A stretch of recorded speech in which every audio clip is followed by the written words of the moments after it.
We've now gotten some level of familiarity with the common operations using Mongoose. So we've gone through all of our CRUD resources. We've spoken about validation, subdocuments, and virtual fields. Definitely all core concepts in the world of Mongoose. In this section, we're going to move on a little bit and start talking a little bit about how we design large MongoDB databases.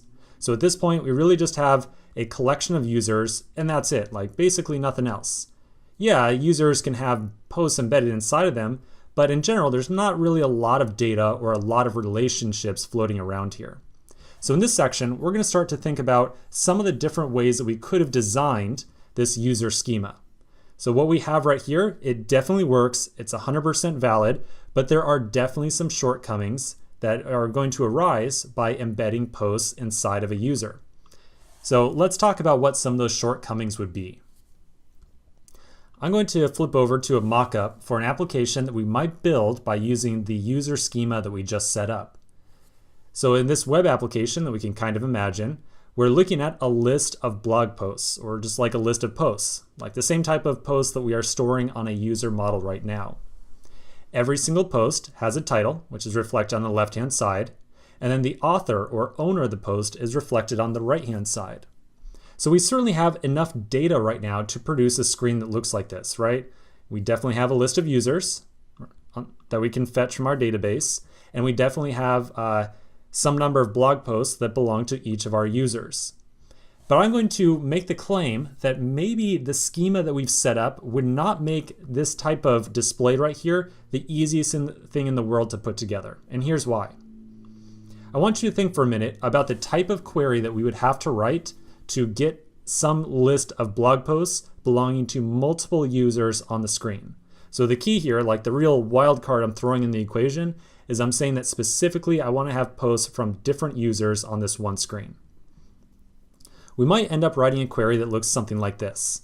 Something where we say, okay, find a list of users, or just like get all my users out of my users collection, and then for each user, grab their list of posts and assemble them into a single list of posts. That's what this flat map is doing right here. You can kind of imagine that this middle line right here is just grabbing all of the posts from each of these users that we've just fetched. And so that would eventually produce an array or a list of a bunch of different posts that we could show to our user or whoever is actually using our web application. So here's the reason that this would be a little bit of a pain to take this approach right here. First off, when we build this list of blog posts to show to our user, we probably don't want to show an infinite list, right? We probably just want to show specifically like a list of just 10 posts or 20 or 30 or 40 or 50 or something like that. We want to show just a finite list of posts. And we probably want to make sure that it is a round, even number so that when a user comes to our site, they're always guaranteed to see exactly 10 posts appear on the screen. With this type of query that we have right here, fetching exactly 10 posts is surprisingly challenging.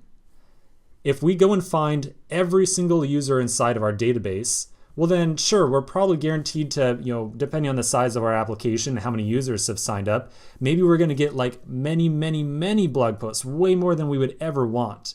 Maybe we get like 1,000 posts out of this. And so we'd want to tame that query down a little bit, right? We would want to make sure that we don't get 1,000 posts. So maybe we find some way to limit the number of users that we find at a given point in time to just like 20. So just give me 20 users. Let's take all their blog posts and then try to get a total of 10 out of those users. So even if we found a way to limit the number of users that we fetched, even if we just said, just give me like 20 users out of the database, we would still run into an issue where, well, what would happen if those 20 users that we fetched hadn't written any blog posts at all? Then our code right here would be producing a list of no posts. So essentially what I'm trying to get at here is that when we nest our blog posts inside of the user model, getting access to a bulk list of all of the posts that we have starts to get really challenging. It starts to get definitely harder than it has to be. The upside to the schema that we've put together, because I don't want to downplay any of the upsides, is that finding all of the posts associated with a very particular user is very straightforward.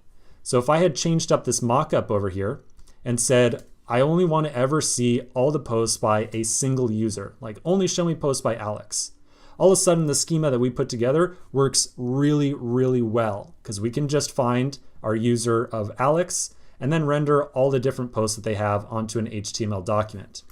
So certainly there's some upsides and some downsides to this approach when it comes to listing off nested documents.